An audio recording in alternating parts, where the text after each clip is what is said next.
साक्षात्कार प्रेक्षा ध्यान के द्वारा, आत्म साक्षात्कार प्रेक्षा ध्यान के द्वारा, स्वप्न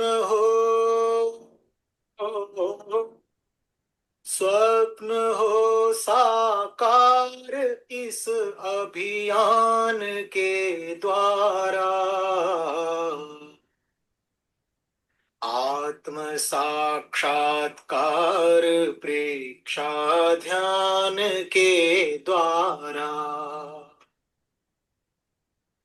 आत्मना आत्मावलोकन है यही दर्शन, है यही दर्शन, अंतरात्मा में सहज हो सत्य का स्पर्शन, सत्य का स्पर्शन, क्षीण हो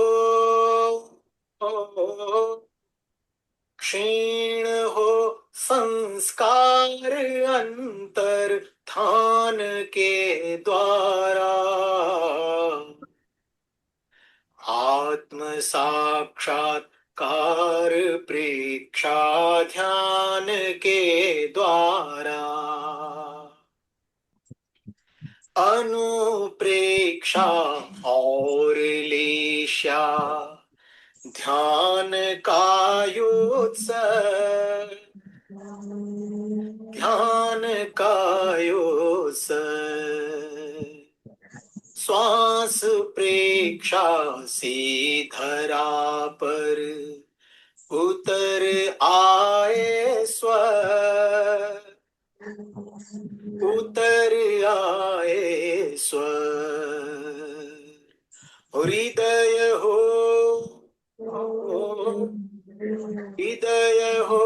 अविकार केवल ज्ञान के द्वारा, हृदय हो अविकार तुलसी ध्यान के द्वारा, आत्म साक्षात्कार प्रेक्षा ध्यान के द्वारा, प्रेक्षा ध्यान के द्वारा। परम पावन परम आराध्य प्रातः स्मरणीय आचार्य श्री महाश्रमण जी के चरणों में शत शत नमन करते हुए हम आज का सत्र शुरू कर रहे हैं। त्रिपदी वंदना। वंदे अरहं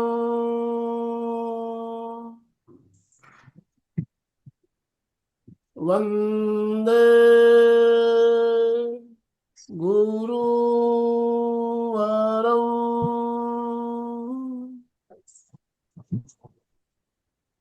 वंदे सत्यं।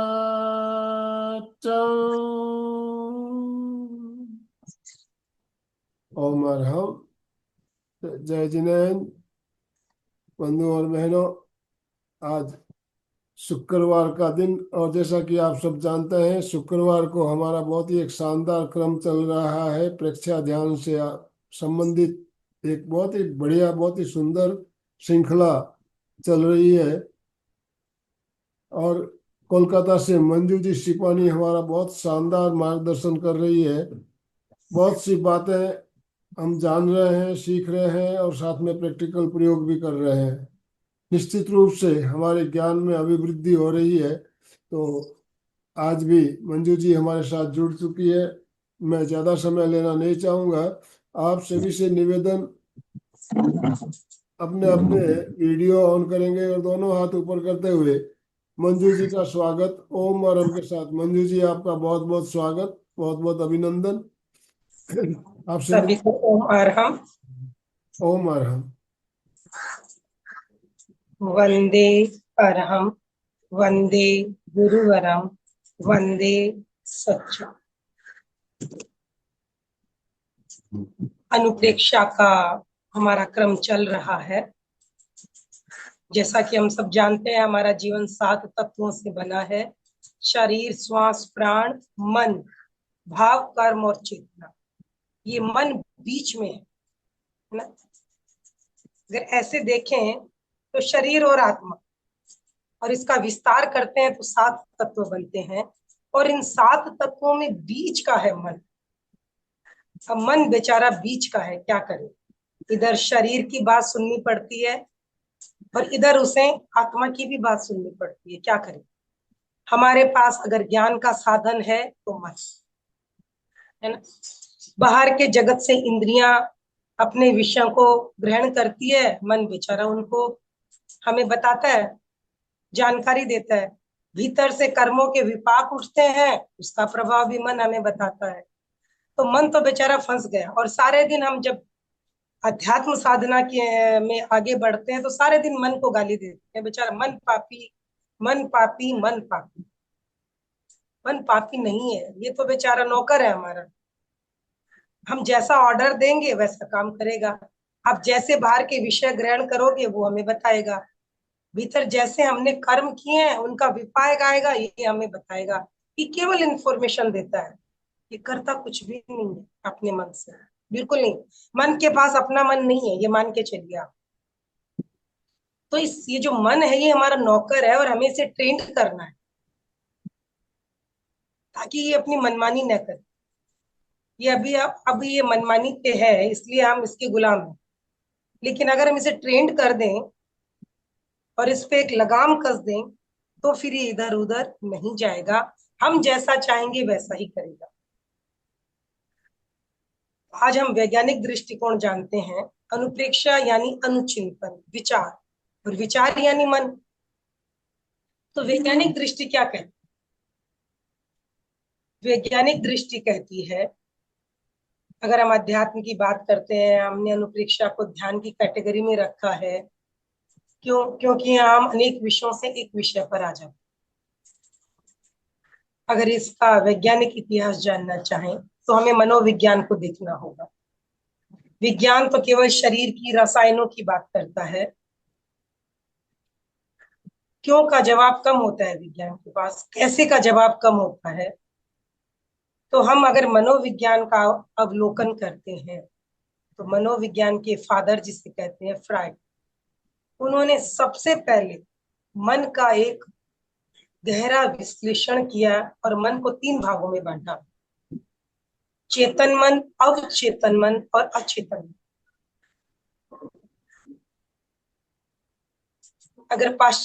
अगर मैं मनोविज्ञान की बात कहूं तो ये पाश्चात्य का है, हमारे हिंदुस्तान का मूल नहीं है मनोविज्ञान। अध्यात्म हमारा मूल है लेकिन मनोविज्ञान नहीं।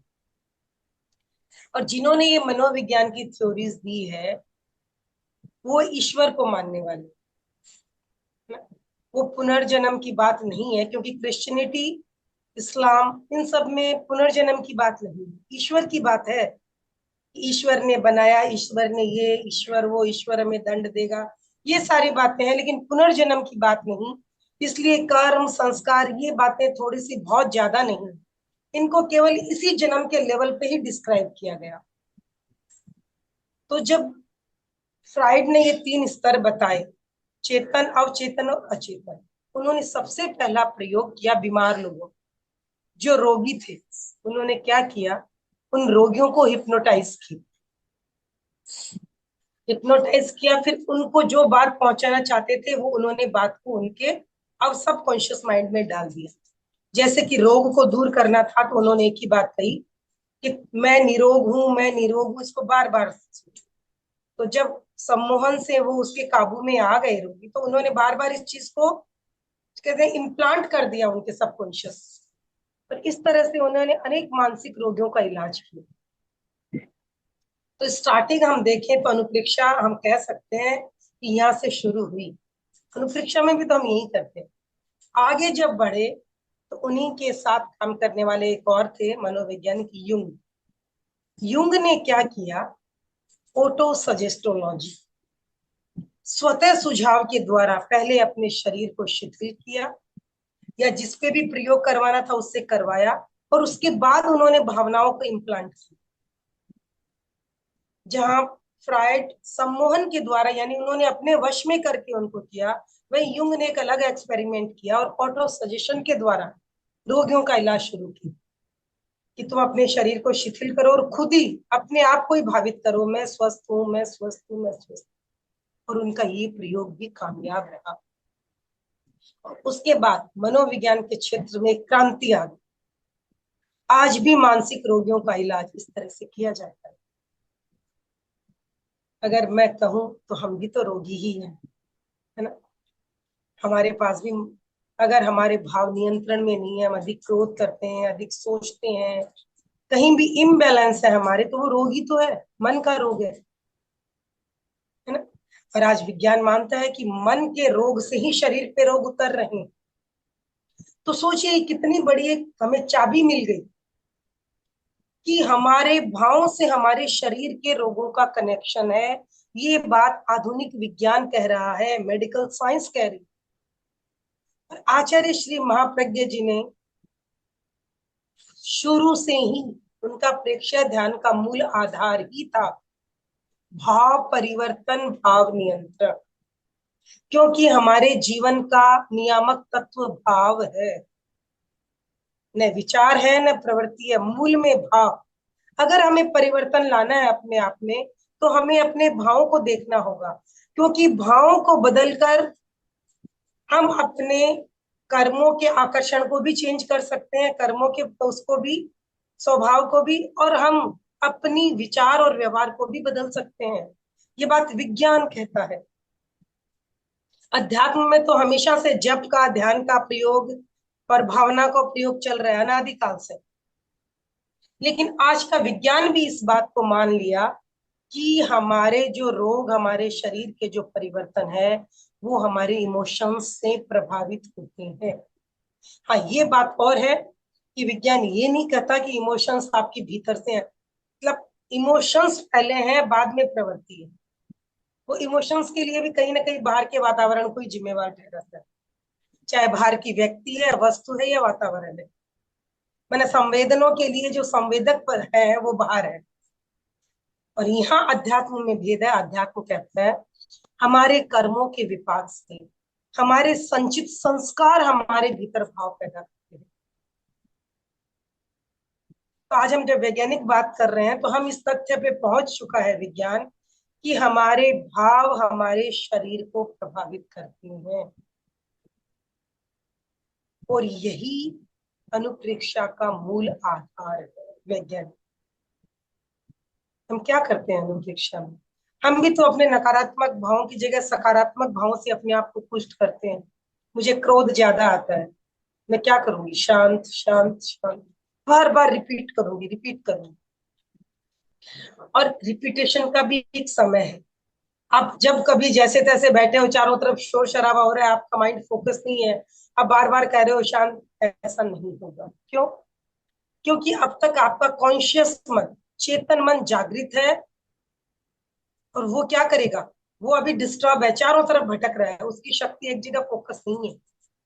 हमें कॉन्शियसली अपने सब कॉन्शियस को भावित करना होता है। यानी आप अपने आप को एक ही जगह फोकस करिए, एकाग्रता और जागरूकता। और ऐसी स्थिति में जब हम बार बार रिपीट करेंगे, तो वो संस्कार हमारे अवचेतन मन में चले जाते हैं। ये भी वैज्ञानिक तथ्य है। क्यों? हमारे ध्वनि, ध्वनि क्या है? एनर्जी, बिल्कुल पुद्गल है ध्वनि। साउंड एनर्जी है, लाइट एनर्जी है, हीट एनर्जी है, और केमिकल एनर्जी है, जो हमारे शरीर में केमिकल्स है। बहुत सारी ऊर्जाएं हैं। इन ऊर्जाओं का रूपांतरण होना ही हमारे जीवन को संचालित कर रहा है। हम भोजन कर रहे हैं, रासायनिक ऊर्जा है, वो अंदर जाके हमारी हीट ऊर्जा में कन्वर्ट होती है, हमारी केमिकल ऊर्जा में कन्वर्ट होती है, हमारी इलेक्ट्रिसिटी में कन्वर्ट होती है। तो ये साउंड एनर्जी, भावनाओं का प्रयोग, शब्दों का प्रयोग है। तो अगर हम उनको रिपीट करते हैं तो उस रिपीटेशन में हमारी क्या फ्रीक्वेंसी है बोलने की, किस प्रकार आवृत्ति कर रहे हैं, कितनी कर रहे हैं, कितना, कौन कौन से स्थान हमारे प्रभावित हो रहे हैं बोलने से, ये सारी चीजें उसमें मायने रखती है। क्योंकि क्या है, आप एक गोली खाते हो, आपकी तबीयत ठीक हो जाती है। गोली भी तो पुद्गल है, पदार्थ ही है। पदार्थ इस पदार्थ को ठीक कर देती है। भीतर केमिकल्स का इम्बैलेंस है, गोली खाई, बैलेंस हुआ, ठीक हुए। तो इस तरह भीतर अगर विचारों की उथल पुथल है तो शब्दों की उथल पुथल है। बाहर का वातावरण अशांत है तो वो साउंड एनर्जी जो है वो हमें हिट कर रही है, प्रभावित कर रही है। भीतर हमारे अपने चंचलता, अननेसेसरी थॉट्स, अनलिमिटेड थॉट्स, तो हम भीतर क्या होते हैं, पजल्ड हो जाते हैं। होता है ना, कभी कभी बहुत शोर शराबा है, 10 बातें लोग एक साथ कर रहे हैं, हमारा दिमाग थक जाता है। क्यों? इतना वहां भर जाता है, वो फिर रिलेट नहीं कर पाता। तो अगर हमें अपनी भावनाओं को वाकई में सबकॉन्शियस में डालना है तो उसके लिए बेस्ट होता है कायोत्सर्ग करना पड़ेगा। या जब आप नींद में जा रहे होते हैं, ऐसी स्थिति में कॉन्शियस मन सो रहा होता है और सबकॉन्शियस जागृत होता है, आप उस समय भी अपने थॉट्स डाल सकते हो। उठने के पहले जब हम पूरे जगह भी नहीं है, सोए भी नहीं है, वो टाइम भी बेस्ट है आपका अपने आप को भावित करने का। इसलिए कहते हैं ना, सोते समय भगवान का नाम लो, उठते समय भगवान का नाम, या उस पॉजिटिव थॉट्स को दोहराओ सोते समय और उठते समय। और एक बात है, जो आपकी सोते समय अंतिम विचार होता है ना, उठते समय वो पहला विचार होता है। अगर आप गहरी नींद में सोए हो और सपने देखे हैं और सारी रात अगर उथल पुथल रही है तो ऐसा नहीं हो। लेकिन अगर आप गहरी नींद में सो के उठते हो तो आपका अंतिम विचार सुबह का पहला विचार होता है, क्योंकि वही आपकी स्मृति में सबसे पहला अंतिम था। तो जब सुबह उठ के अगर आपको कुछ भी सोचना है तो वो सबसे ऊपर है वो विचार आपका, और आप उसे ही सबसे पहले करो। तो आज विज्ञान ये मान चुका है कि भावों से हमारे शरीर के रसायन बदलते हैं और शरीर के रसायन बदलकर हम भावों को बदल सकते हैं। ये रसायनों की बात हुई। अब आते हैं हम रंगों पे। आप देखते हो अनुप्रेक्षा में हम रंगों का प्रयोग भी करते हैं, चैतन्य केंद्रों का प्रयोग करते हैं। जब चैतन्य केंद्रों की बात हुई तो मैंने स्पष्ट बताया था कि हमारे चैतन्य केंद्रों के पास हमारी अंतःस्रावी ग्रंथियां हैं, और जहां हम चित्त को एकाग्र करते हैं, हमारी प्राण ऊर्जा, शरीर की जो ऊर्जा है वो उसी तरफ ज्यादा प्रवाहित होना शुरू हो जाती है। और जहां ज्यादा ऊर्जा होगी वो एरिया हमारी ज्यादा एक्टिव होगी, जागृत होगी, संतुलित होगी। इसीलिए अनुप्रेक्षा में एक पर्टिकुलर केंद्र हम अक्सर लेते हैं, उस केंद्र पर हम एक पर्टिकुलर कलर भी लेते हैं। कलर भी क्या है, पुद्गल। हर वो चीज पुद्गल है जो आप अपनी इंद्रियों से ग्रहण करें। रंग हमें दिखाई देता है आंखों से, केवल रंग देख रहे हो, रंग पुद्गल है। और वो केवल रंग नहीं है, जैन दर्शन कहता है कोई भी पुद्गल है उसमें खाली रंग खाली गंध ऐसा नहीं होता है। जो पुद्गल है उसमें सारी चीजें होंगी ही होंगी, वर्ण, गंध, रस और स्पर्श, चारों चीजें होंगी उसमें। तो अगर आप एक रंग को देखकर ग्रहण कर रहे हो, खाली रंग नहीं कर रहे हो, उसके साथ उसका आपको गंध भी आएगी, उसका स्वाद रस भी आएगा, उसका स्पर्श भी अनुभव होगा, बिल्कुल होता है। तो एक पर्टिकुलर हम केंद्र पे करते हैं, एक पर्टिकुलर रंग के साथ करते हैं, तो ये रंग भी आपको पता है हमें कितने प्रभावित करते हैं। इसे और डिटेल में हम लेशा ध्यान में जानेंगे। तो रंग भी पुद्गल है, बिल्कुल पदार्थ है। हर रंग की अपनी फ्रीक्वेंसी है और अलग अलग हमारी जो अंतःस्रावी ग्रंथि है उनका अलग अलग कार्य है। हृदय के पास थाइमस ग्रंथि है जिसका काम है आनंद प्रकट करना। या थायराइड है जो हमारा मेटाबॉलिज्म, पूरे शरीर का मेटाबॉलिज्म को कंट्रोल करती है, यानी पूरे शरीर के रसायनों को कंट्रोल करना उसके हाथ में। पिट्यूटरी, दर्शन केंद्र, जो मास्टर ग्लैंड है, सारे दूसरी ग्रंथियों की स्राव को नियंत्रित करती है। हाइपोथैलेमस, पीनियल, ये सारी जो ग्रंथियां और ब्रेन के पार्ट्स हैं वो हमारे इमोशंस को कंट्रोल करने वाले होते हैं। तो इसीलिए सोचिए, अनुप्रेक्षा एक कंप्लीट पैकेज है अपने आप को बदलने का, अपनी आदतें बदलने का, अपने विचार बदलने का, और अपने आप को सकारात्मक भावों से पुष्ट करने का, और बिल्कुल वैज्ञानिक पद्धति। अगर हम अध्यात्म की बात न भी सुने, छोड़ दो, कोई बात नहीं, लेकिन ये कंप्लीट वैज्ञानिक पद्धति है। और मैं कहूंगी मत मानो, आप अपने जीवन के अनुभव को देखो ना। आपको मान लीजिए अपनी कोई बुरी आदत छोड़नी है, आप हर वक्त उसके प्रति अवेयर रहते हो। जैसे ही वो परिस्थिति आती है, आप क्या कर देते हो?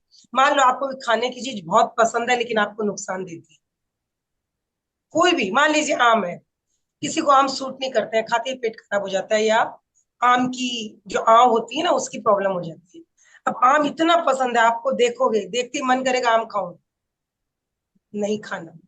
ये तो 2 मिनट जीभ का स्वाद है, पेट में गया तो सब गड़बड़। 1 मिनट के स्वाद के लिए मुझे कितने दिन भुगतना पड़ेगा रोज। जैसे ही आम आपके सामने आएगा, आप तुरंत अपने आप को उस भावना से बाधित करेंगे, और धीरे धीरे क्या होगा, आपका वो बात अगर दिमाग में फीड हो जाएगी, फिर आम को देख के आपको भावना ही नहीं है, आप सहज हो जाओगे कि मुझे आम नहीं खाना है, मेरे लिए नुकसान। तो आप कोई भी देख लो, आपके हमारे जीवन में ऐसी अनेक घटनाएं होती हैं। जीवन में कोई दुखद घटना होती है, हम बार बार अक्सर याद करके रोने लग जाते हैं, फिर धीरे धीरे क्या कहते हैं, रोने से क्या होगा, जाने वाला गया। और धीरे धीरे क्या होता है, हम रोज नहीं रोते हैं, एक समय के बाद मेरे ब्रेन में ये बात चली गई कि वो नहीं आएगा लौट के, हम अभ्यस्त हो जाते हैं। जैसे ही याद आती है, हम बोलते हैं अब तो गए, अब हमें खुद जीना है। तो ऐसे अनेक अनेक बातें हमारे जीवन में है, जहां हम प्रैक्टिकली अनुभव करते हैं कि मैंने बार बार पॉजिटिव थॉट से अपने आप को भावित किया, कुछ दिनों के बाद वो मेरे मेरे संस्कार बन जाते हैं, मेरी वो आदत बदल चुकी होती है। और ये व्यवहारिक वैज्ञानिक दोनों लॉजिक है, अध्यात्म नहीं भी कोई मानता है, कोई फर्क नहीं। इसीलिए आज इस पद्धति पे अनेक सारी बातें चल गई। एफर्मेशन कह दो, कुछ भी कह दो आप, है ना, पॉजिटिव एफर्मेशन, अपने आप को हमेशा सकारात्मक एफर्मेशन देते रहो, भावित करते रहो अपने आप। एक ही बात है, कोई किसी नाम से कहता है, कोई किसी नाम से कहता है, इंग्लिश में कुछ हो जाता है, हिंदी में कुछ, सब अपनी अपनी भाषा में, लेकिन चीज एक ही है। हमें भी अपने आप को बदलना है, तो बिल्कुल अनुप्रेक्षा। और ये जरूरी नहीं है हम जितनी अनुप्रेक्षाएं करवा रहे हैं या पढ़ रहे हैं उतनी है। आपके जीवन में कोई नकारात्मक भाव है, आप उसके अगेंस्ट एक सकारात्मक भाव कर लो, और सारे दिन जब समय मिले या जब परिस्थिति आए, अपने आप को उस बात से भावित करते रहो। स्टार्टिंग में आधा घंटा बैठ के कंटिन्यू करो, धीरे धीरे क्या होगा, जब परिस्थिति आए आप अपने आप को रोक लो, और फिर वही शब्द दोहराओ। ऐसे करते करते एक दिन वो हमारे संस्कार बन जाता है, हमारी आदत। जी तो आइए, जी। किसी का कोई प्रश्न है तो पूछिए, नहीं तो यस हम प्रयोग करें। मंजू जी, जैसा कि आपने अभी कहा कि कोई चीज हमें बहुत ज्यादा पसंद होती है, उसको देखते ही खाने की इच्छा होती है, बिल्कुल सही। मुझे भी आइसक्रीम का बहुत शौक था, मैं आइसक्रीम बहुत ज्यादा खाया पसंद करता था, और जब भी आइसक्रीम देखता तो अपने आप को कंट्रोल नहीं कर पाता था, खा ही लेता था। पता होता था भी अभी नहीं खानी चाहिए फिर भी, लेकिन मैंने आजीवन आइसक्रीम खाने का त्याग कर दिया। अब मेरे मन में आइसक्रीम खाने की बात कभी नहीं आती है, आइसक्रीम देखता हूँ तो कोई उसके प्रति। तो ये त्याग का क्या महत्व है? मन को कंट्रोल करने के लिए एक बहुत बड़ा ये डोर कह सकते हैं अपन, इस त्याग पचकांड जो बोलते हैं आज हमारे साधु संत लोग, तो त्याग और ये पचकांड की बात जो बताते हैं। तो साइंटिफिक है ये भी। हमने जब त्याग कर लिया, हमारा पहले से ये संस्कार है कि या त्याग लो मत, और लो के अगर त्याग लेके तोड़ते हैं तो महापाप है ना। और पाप से हम डरते हैं, ये संस्कार ऑलरेडी हमारे दिमाग में फीड है ना। तो इसलिए अब त्याग ले लिया, मेरे ब्रेन को पता है कि ये त्याग हम दृढ़ संकल्प शक्ति के साथ ले रहे हैं त्याग, है ना। क्योंकि हमने पहले तो ये अनुभव किया कि ये खा के मैं रोज पछताता हूँ, तो आपने अपने आप को दृढ़ किया कि कब तक बेचारे शरीर को तकलीफ दूंगा एक छोटे से स्वाद के लिए, क्यों नहीं इसे छोड़ देता, रोज की प्रॉब्लम है। वो संकल्प आपने अपने अवचेतन में डाला, और उसके पहले एक संकल्प हम सबके दिमाग में पुष्ट है कि त्याग नहीं लेते हो पाप है, और लेके तोड़ते हो महापाप है। तो हम उस महापाप से बिल्कुल बचेंगे, हर हाल में बचेंगे। तो कहने का अब धीरे तात्पर्य धीरे है मन रूपी घोड़े को काबू करने के लिए एक बहुत ही बढ़िया एक हमें उपाय, एक हमारे जैन शास्त्रों में क्या हमारे बताया गया है, त्याग पचकांड। तो इसका महत्व भी हम जान रहे हैं, समझ रहे हैं। एक बात और है, देखिए, जब हम कोई टीवी या धारावाहिक देख रहे हैं या फोन में बात कर रहे होते हैं, तो उस समय हमें कोई आवाज भी देते हैं तो हमें सुनाई नहीं देता, या हमें उसका तो मन हमारा इतना एक जगह पर एकाग्र हो जाता है, तो हमें दूसरी बातें भी हमें सुनाई नहीं देती है। तो मन को एकाग्र करने के लिए किसी एक बिंदु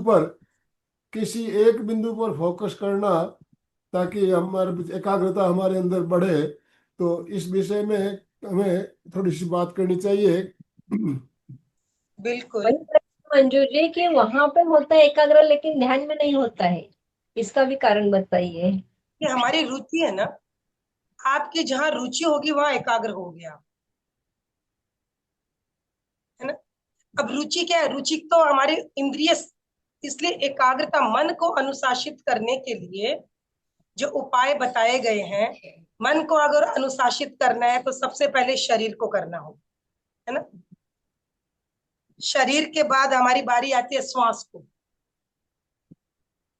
है ना। मन के अनुशासन के पॉइंट बताए गए। इंद्रियों का संयम, सबसे बड़ी जो बात है इंद्रियों का संयम।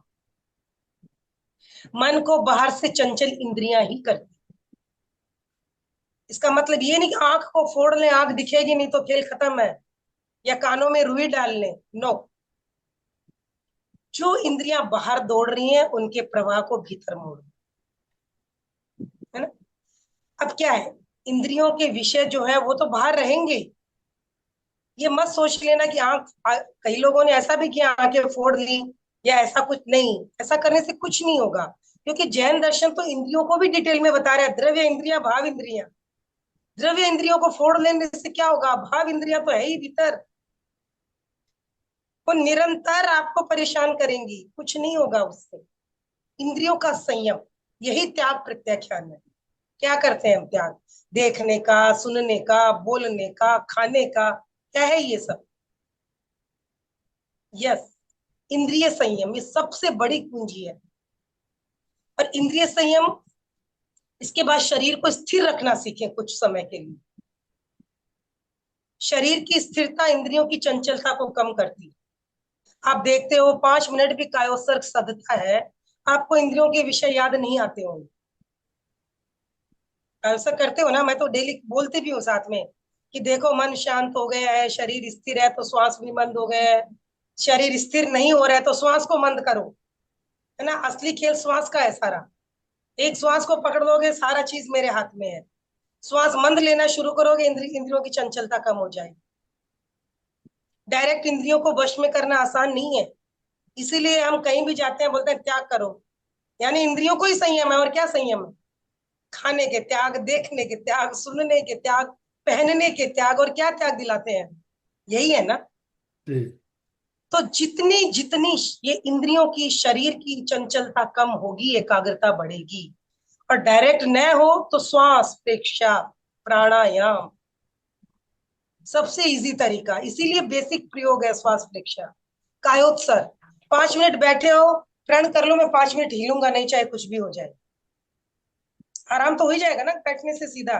शरीर को ढीला छोड़ दो और प्रण ले लो, 5 मिनट में बिल्कुल नहीं हिलूंगा। त्राटक कर लो, मैं एक ही जगह देखूंगा, 1 मिनट 2 मिनट जितना देख पाऊं। हमारे भीतर प्यास होनी चाहिए। 24 घंटे में ऐसा नहीं है हमारे पास समय नहीं होता है, होता है, बहुत होता है। बस जागरूकता की कमी है। और यकीन करो मैं ऐसा करती हूँ। बिल्कुल। बिल्कुल।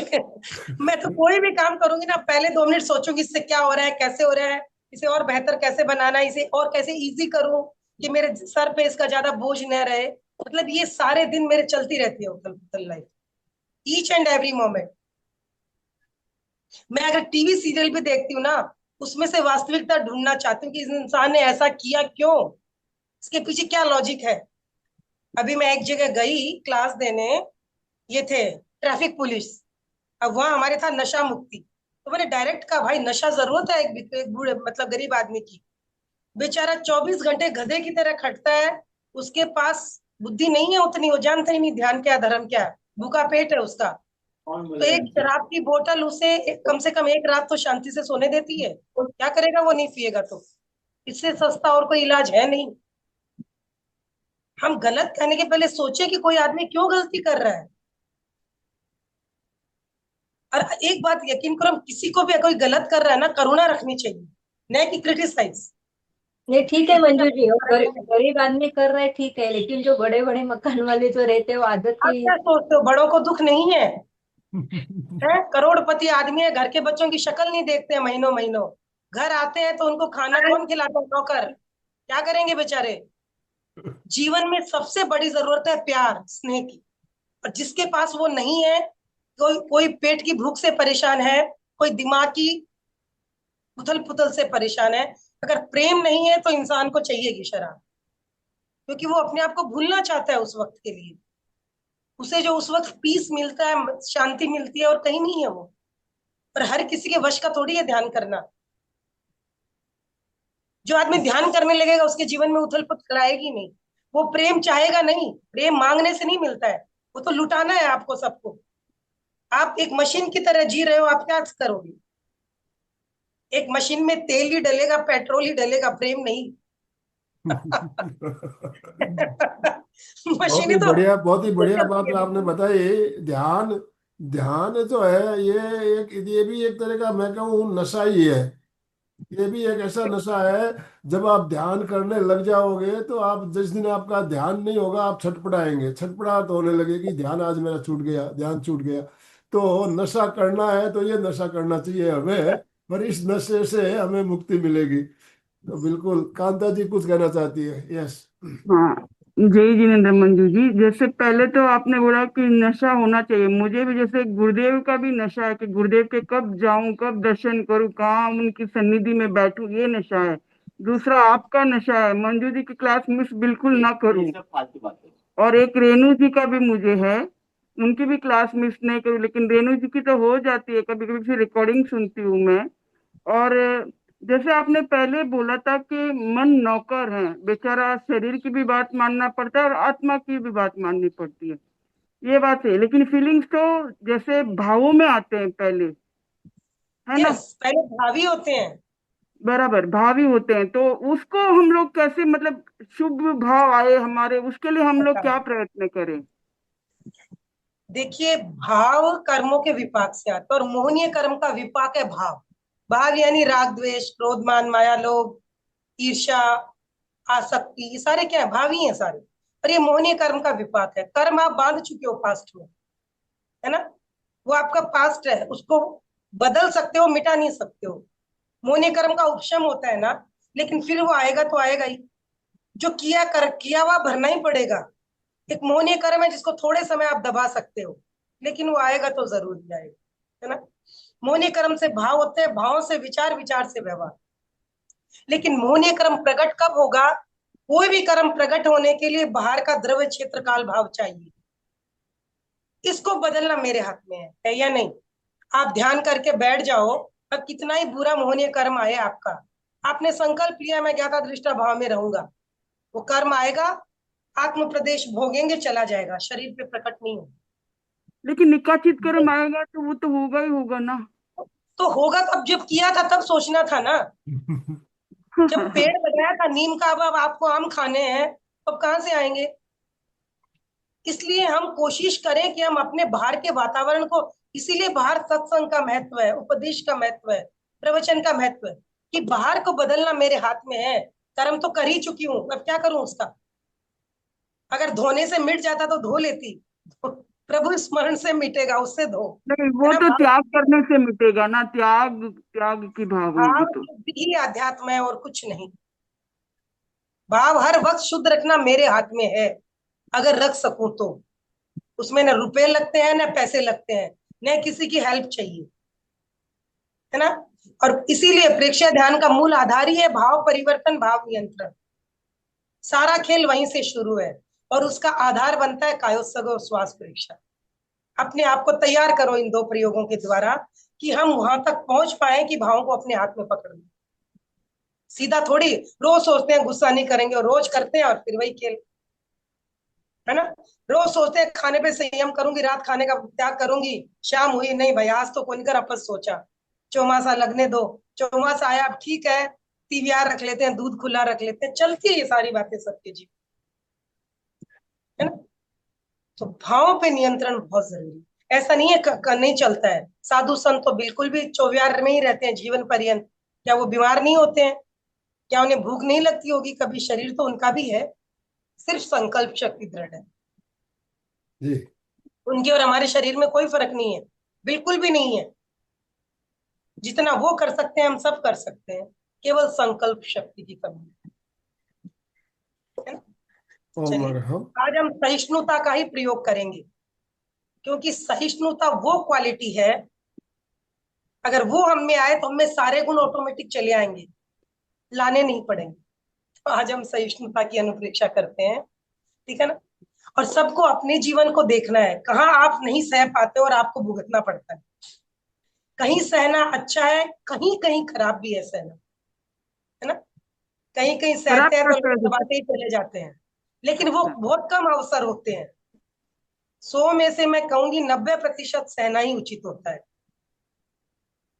और 10% जहां नहीं है वहां हमें हिम्मत जुटानी पड़ती है आगे बढ़कर। अगर हिम्मत नहीं है तो चुपचाप उसे भी सह लो, बात खत्म है।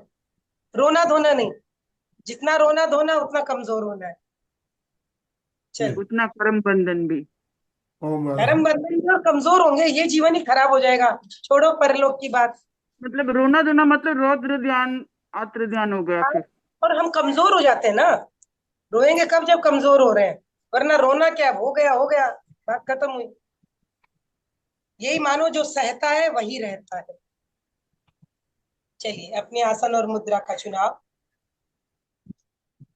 गर्दन, कमर और रीढ़ की हड्डी सीधी कर लें। अगर कमर अकड़ी हुई तो थोड़ा सा खींच लें हाथों को ऊपर, ताकि सीधी हो जाए कमर।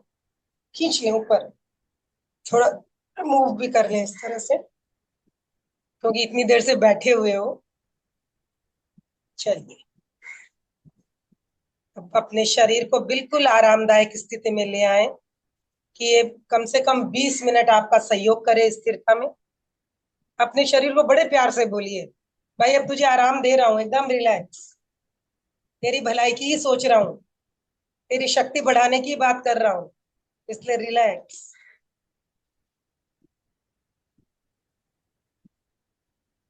Relax, relax, relax.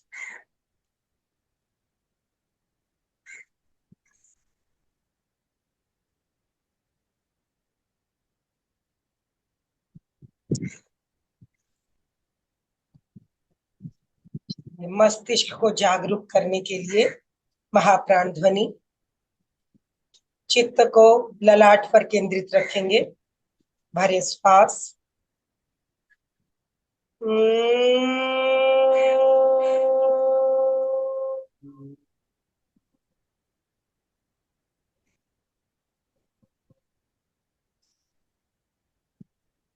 भरे श्वास।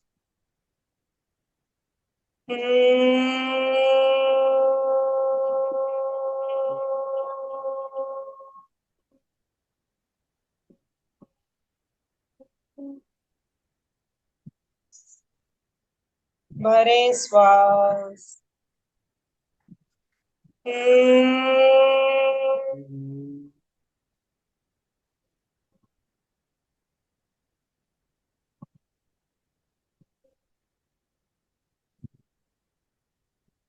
भरे श्वास।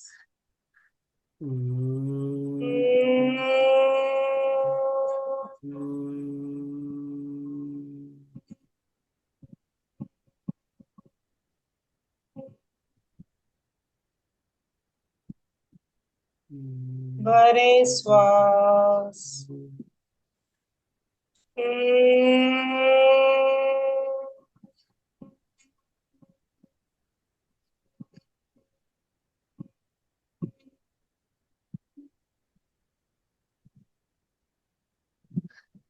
शांत।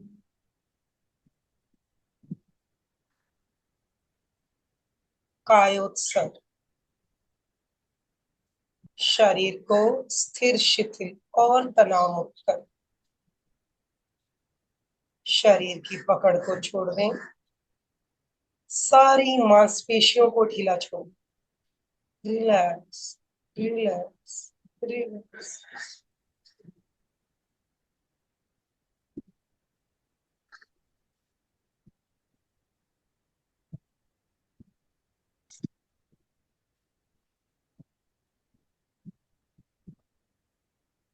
पूरी जागरूकता से कायोत्सर्ग को साधें।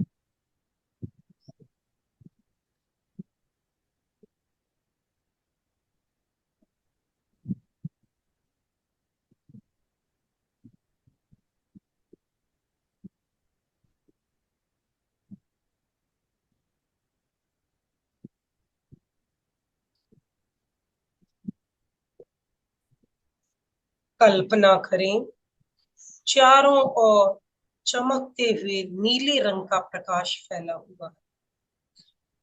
मयूर के गर्दन की भांति चमकता हुआ नीला रंग।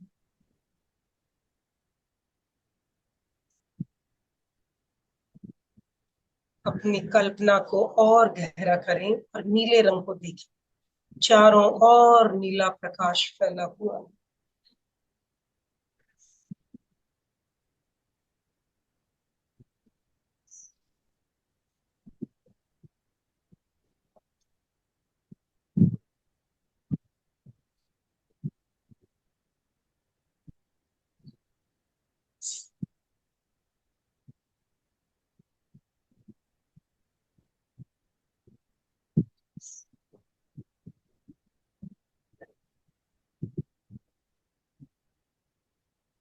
अनुभव करें आप नीले रंग का ही श्वास ले रहे हो और प्रत्येक श्वास के साथ नीले रंग के परमाणु शरीर के भीतर प्रवेश कर रहे हैं।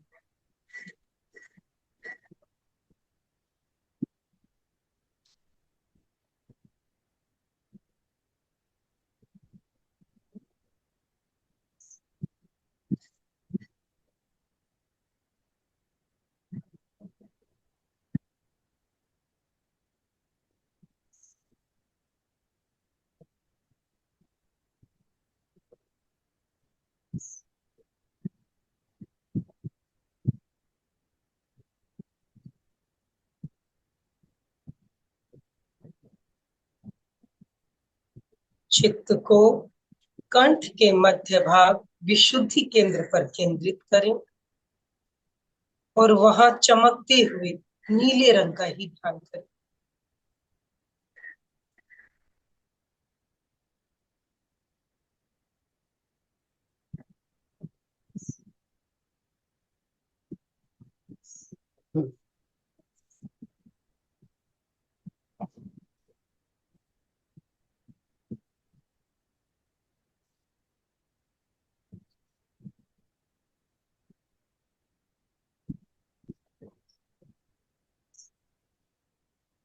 नीला रंग विकारों को दूर करने वाला होता है। विशुद्धि केंद्र पर नीले रंग का ध्यान तन मन और आत्मा समस्त विकारों को दूर करने वाला।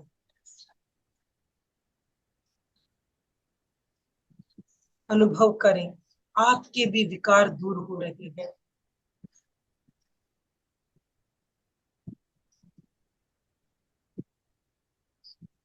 तन मन आत्मा सब विशुद्ध हो रहे हैं।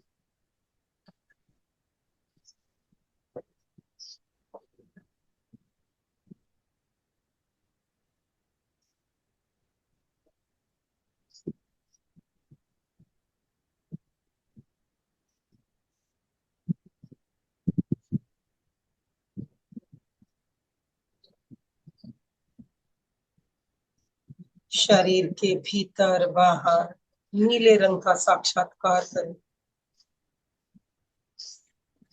कण कण नीला है, बाहर भीतर।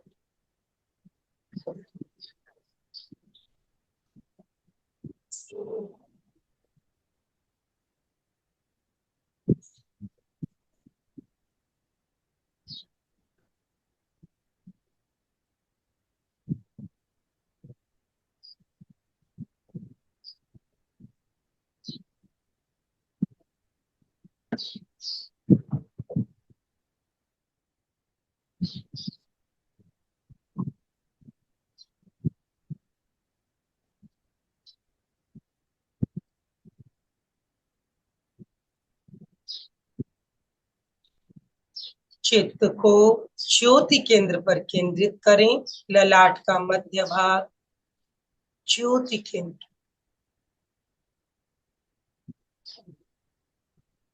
यही अवचेतन मन का स्थान है। अनुप्रेक्षा करेंगे पूरी एकाग्रता और तन्मयता से, ताकि आपकी ये भावना, ये अनुप्रेक्षा एक एक न्यूरॉन, एक एक ज्ञान तंतु तक पहुंच जाए। अनुप्रेक्षा करेंगे। सहिष्णुता का भाव पुष्ट हो रहा है, मानसिक संतुलन बढ़ रहा है। इसे 3 बार वाचिक रूप से दोहराएं मेरे साथ। सहिष्णुता का भाव पुष्ट हो रहा है, मानसिक संतुलन बढ़ रहा है।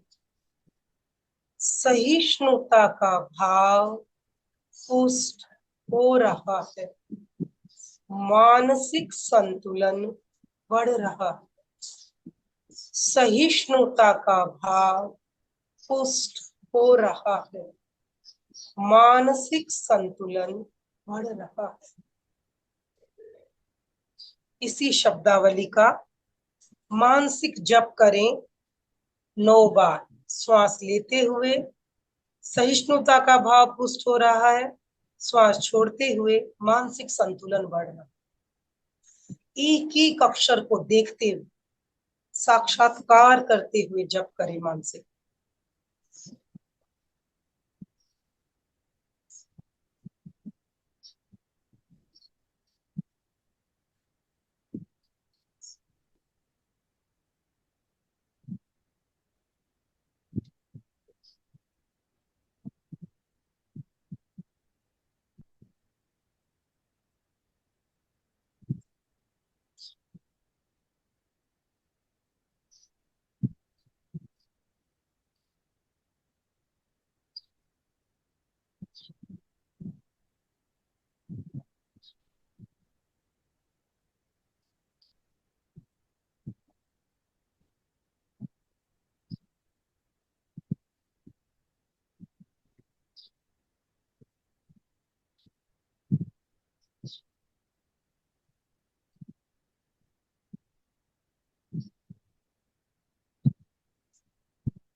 पूरी एकाग्रता के साथ अपनी इस भावना को अपने अवचेतन मन तक पहुंचा दें। एक एक न्यूरॉन, एक एक ज्ञान तंतु तक आपकी ये भावना पहुंच जाए।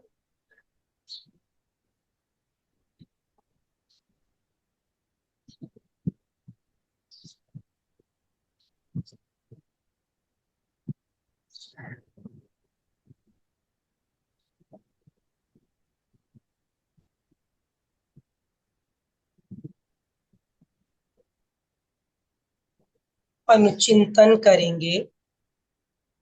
सहिष्णुता 3 स्तर पर, शरीर के स्तर पर सर्दी, गर्मी, शारीरिक कष्ट, पीड़ा, रोग, हम कितना सह पाते हैं।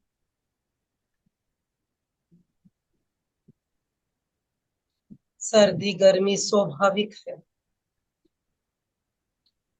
बाहर की ऋतुएं बदलती हैं,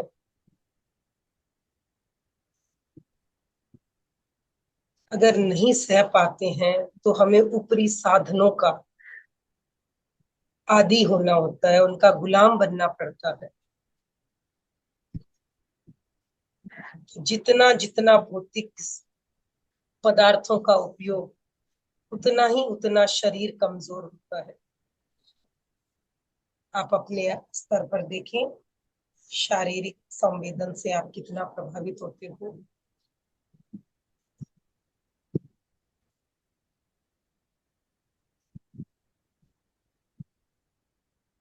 कितना होना चाहिए, पूरी जागरूकता से अनुचिंतन करें अपने शारीरिक संवेदनों को लेकर।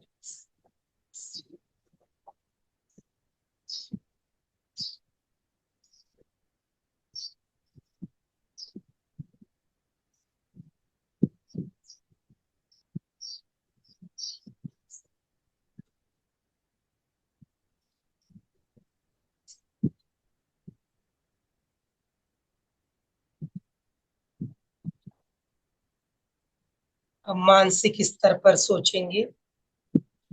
सुख दुख, अनुकूलता प्रतिकूलता निरंतर जीवन में आती रहती है। क्षण क्षण हमारा मन खिन्न होता है, चंचल होता है। क्या ये हमारे लिए उचित है?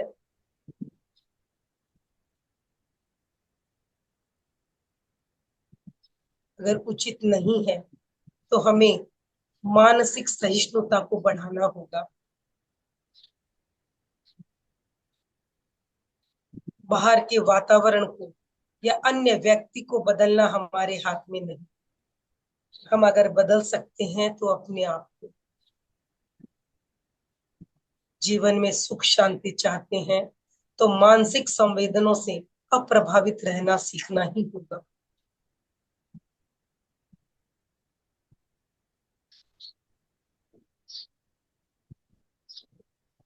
अपने सुख दुख के कर्ता और भोक्ता हम स्वयं हैं।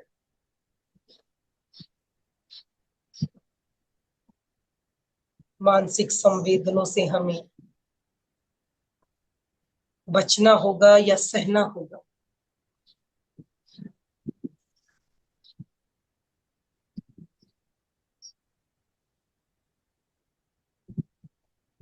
और आगे बढ़े।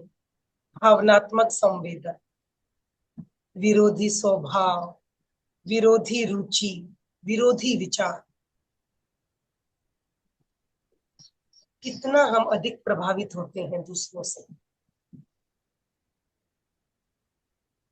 जो हमारी बात नहीं मानता, हमें दुख होता है।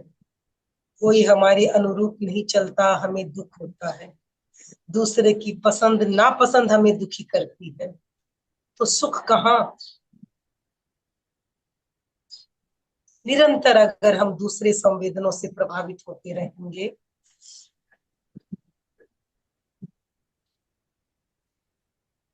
तो हमारी शक्तियां नष्ट होती चली जाती हैं।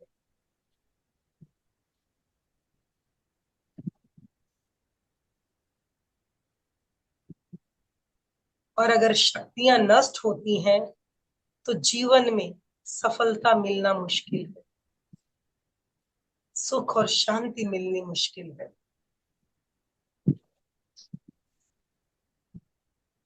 अपने जीवन को देखिए, कहाँ सह पाते हैं, कहाँ नहीं सह पाते। पर नहीं सह पाते हो तो कष्ट होता है क्या? शक्तियां नष्ट हो रही हैं क्या? स्वयं को कमजोर महसूस करते हो क्या?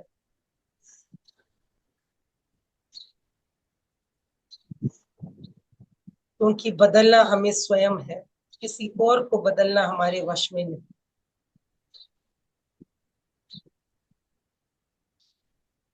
हमारे अपने सुख दुख की जिम्मेवार हम स्वयं, कोई और नहीं।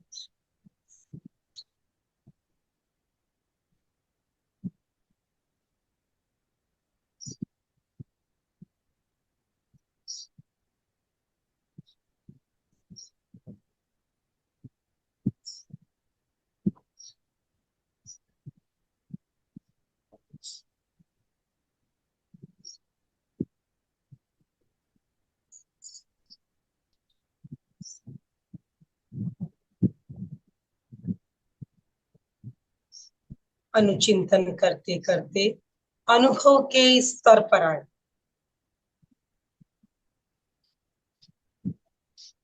जितना अधिक मैं शारीरिक, मानसिक और भावनात्मक संवेदनाओं से प्रभावित होती हूँ, मेरी शक्तियां क्षीण होती जाती हैं।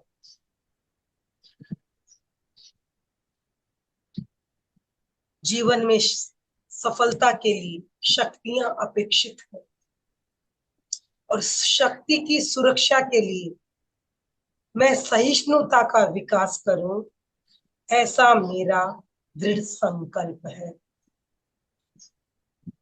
शक्ति की सुरक्षा के लिए मैं अपने भीतर सहिष्णुता का विकास करूंगी, ऐसा मेरा दृढ़ संकल्प। इस संकल्प को दोहराएं और पूरी जागरूकता के साथ अपने अवचेतन मन तक पहुंचाएं। चित्त ज्योति केंद्र पर केंद्रित रहे और इस संकल्प को कि मैं निश्चित ही अपने भीतर सहिष्णुता का विकास कर लूंगी, इसे अपने अवचेतन मन तक पहुंचाएं।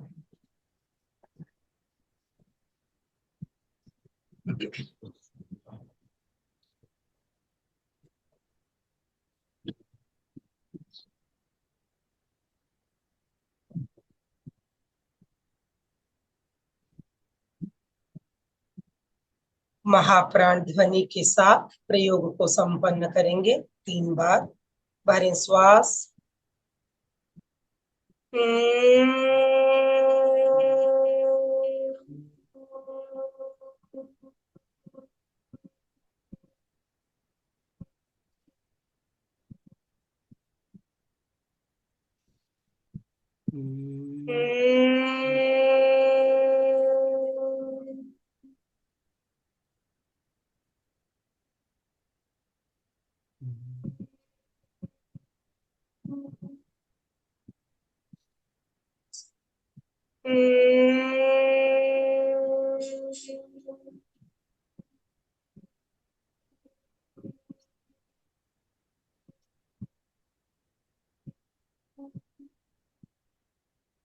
दोनों हाथ जुड़े हुए, एक बार शरण सूत्र का उच्चारण।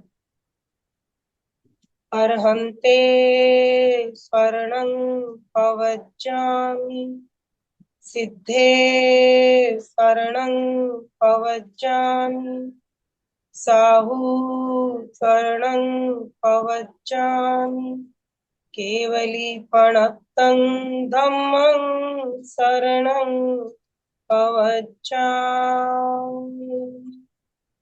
3 बार सत्य को वंदन। वंदे सत्यं, वंदे सत्यं, वंदे सत्यं। प्रयोग संपन्न। धीरे धीरे अपनी आंखें खोले। ओम हर। ओम और हम।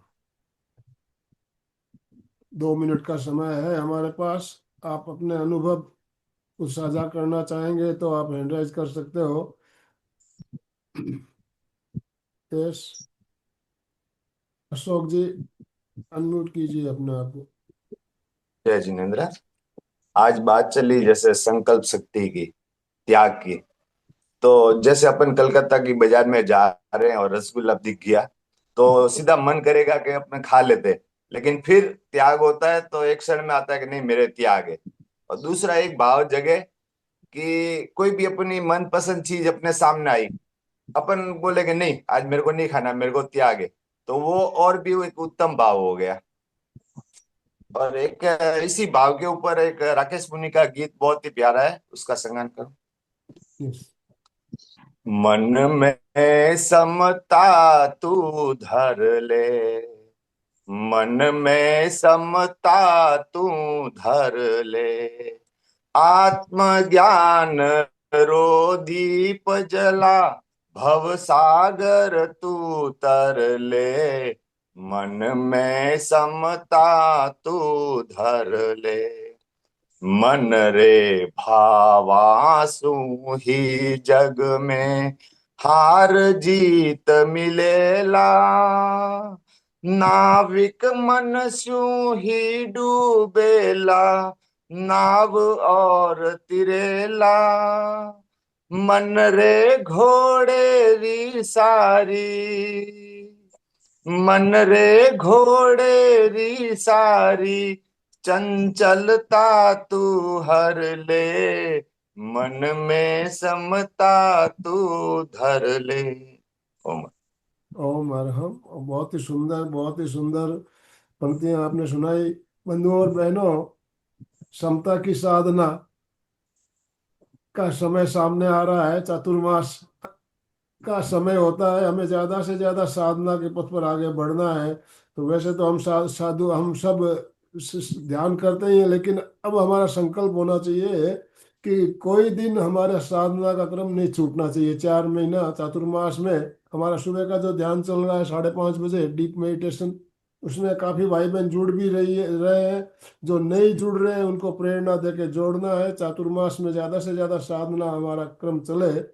इन्हीं शुभभावनाओं के साथ मूलचंद जी शायद कुछ कहना चाहेंगे। मूलचंद जी डागा, यस, अनम्यूट कीजिए सर अपना। मंजू भाई ने जिस तरह से अंतरिक्षा का उसका बताया, वैसे थोड़ा थोड़ा आधा जानते हैं, लेकिन सुनते हैं फिर भूल जाते हैं। तो अभी इन्होंने जिस तरह से बताया, पूरा रिपीटेशन हुआ, रिफ्रेश हुआ, और बहुत ही सुंदर ध्यान कराया। बहुत बहुत कृतज्ञता। बहुत, मैं तो पूरा बराबर आनंद जी की प्रेरणा से समझ लो, आपने ही ओम लगाया मेरा, अरहम, ओम नहीं तो मूर्ति मैं साहब, दूसरी इसीलिए तो मैं कह रहा हूँ कि चातुर्मास आ रहा है तो हमें और ज्यादा संकल्प पूर्वक ध्यान साधना में और जुड़ना है। हमारा संकल्प शक्ति और मजबूत बने और हम रेगुलर प्रतिदिन ध्यान करें, ये संकल्प हमें लेना है। तो 4 महीना चातुर्मास का हमारा साधना का समय है।